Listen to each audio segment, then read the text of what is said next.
Well, a very good morning and welcome back to the show. Hope you're enjoying all those feel-good vibes. Now, we want to talk about something very interesting. The fact that we live in the digital era means that there's exposure to so much information out there, especially when it comes to scientific research. Absolutely. You know what? One famous social anthropologist once said, and I quote, "Scientific mysteries are everywhere around you, at the bottom of the deepest oceans, on the frontiers of the known universe, but some of life's greatest scientific mysteries lie much closer than that, inside the recesses of the human mind." Yeah, man, and it's that we try to understand constantly, but we found two studies that might just change the way that we think about the human mind and human behavior. Well, I really do hope they cause you to adjust your mindset. Now, a study done by the University of Texas Health and their Science Center on body image, and that's what the picture pertains to.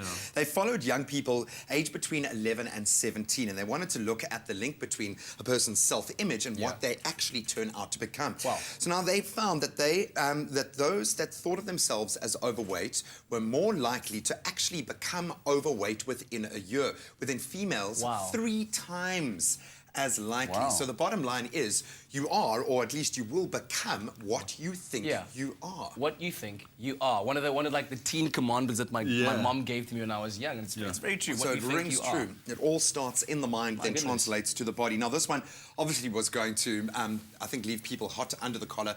It was always going to be controversial when looking at religion. That is a very, very cute picture.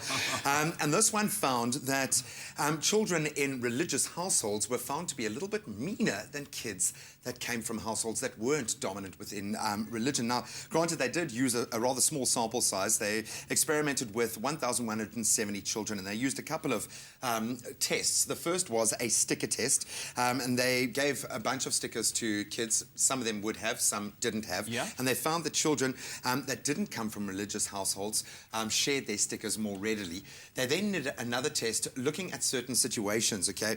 They showed scenarios involving bumping and pushing and asked to rate the meanness of the offenders.